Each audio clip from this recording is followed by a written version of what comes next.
Hello there everyone. Today I want to show you how you can easily colour some cherry blossoms with your colouring pencils. So some techniques of how you can blend your colours. Now you don't have to do this with cherry blossoms only, you can obviously use the same technique to do other flowers or just blend your colours in general. But I'm just going to show you with cherry blossom colours.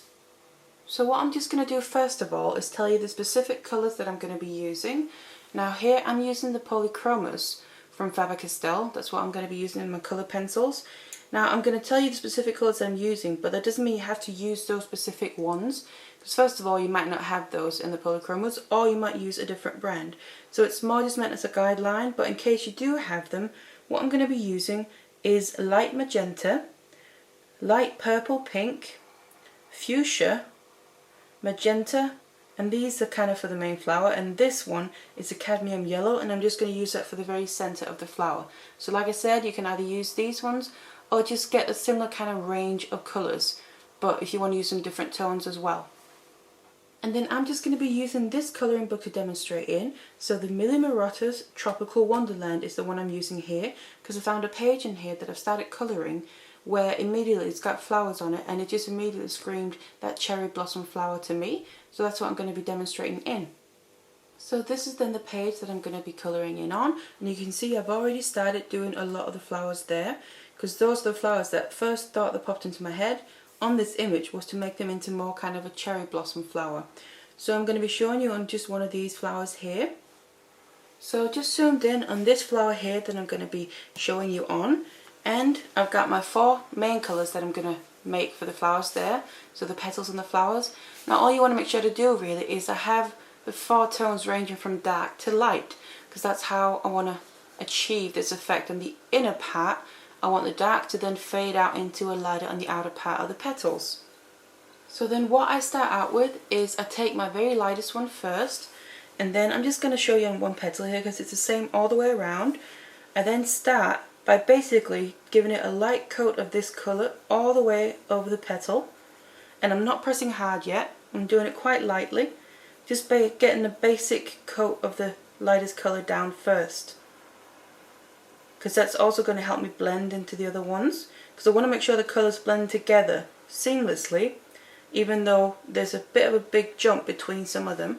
So that was the lightest. Now I'm going to take the second lightest, so the next one up, and then I'm going to colour from the inside of the petal there, so towards the middle of the flower, and outward, but not all the way out, a little bit over halfway. Still just doing a light hand, not pressing hard or anything, because I'm just doing this base coat and getting the blending going as well. I want to make sure the lightest is right at the outer edge of the petal, hence why with this second one up, so the second lightest, so the darker tone from the lightest, I'm not going all the way out with that. So I'm doing that part a bit over halfway, then I take the next one up, so that's the second darkest in this case. Again, I always start from the very inside, the inner part of the petal, again working my way out, but then here you want to then remember where you stopped with the previous colour, and I don't want to go all the way out to there. So here I'm going maybe about a quarter or so out, and again still with a light hand, we're just building up a base coat still and getting the blending going. And then I want to now take my darkest one, and first still with a light hand just to make sure I place it right, very inner part, so right where the middle of the flower is, and gently work your way out, because this darkest part I don't want that to come very far out. And then I'm gradually starting to press a little bit harder when I'm getting more sure of where I want this colour to lie. So something a bit like this, you can do maybe a little bit more, and we'll come in maybe about a fifth or a sixth out, not very much at all. I just want that hint of the darkness in the middle of the flower all the way around, so on each petal. Then what I'm actually going to do now before changing colour, I'm already going to start pressing harder, because I'm happy with the positioning of my base colours now. So from that inner part of the petal, I'm going to start pressing quite hard now with my pencil, and then working my way outwards, and I'm doing a little bit of circular motions, but then also a little bit of kind of feathery motions, but in the direction of the petal itself, because that's how also I'm going to make it blend into the next colour. So something a bit like that. Then I'm going to go back downwards again, my colour grade here, so the second darkest, and then we need to work our way outward towards the outer edge of the petal again. I'm going to go basically start over the darkest colour that I just used. I'm going to start on top of that, because this is how we need to start blending them together. And again, I'm now starting to press harder as well, because that's how we need to blend them.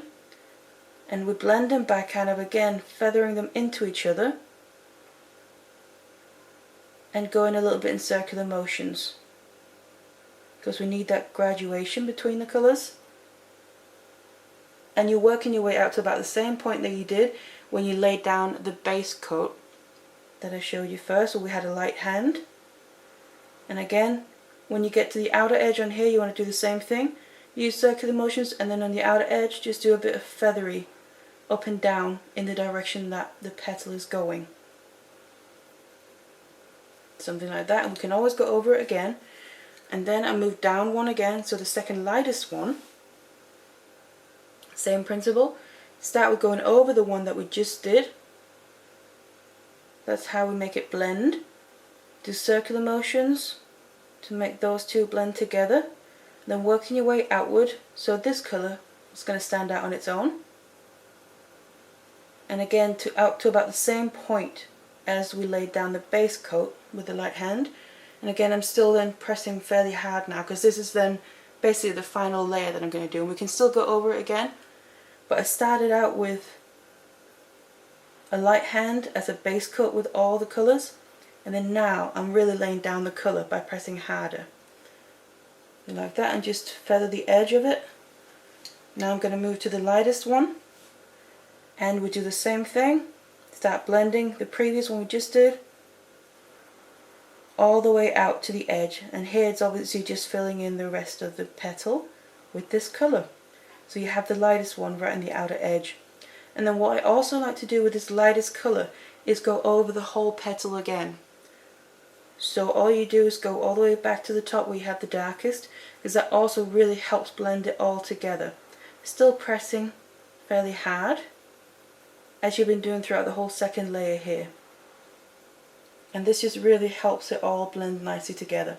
And you get this really nicely graduated effect from the dark to the light, instead of any harsh lines between the colours. So that's basically the basic principle here. You can go over it again a little bit if you want to. So if you want to darken up the inside a bit more, you can always add a bit more of the dark colour.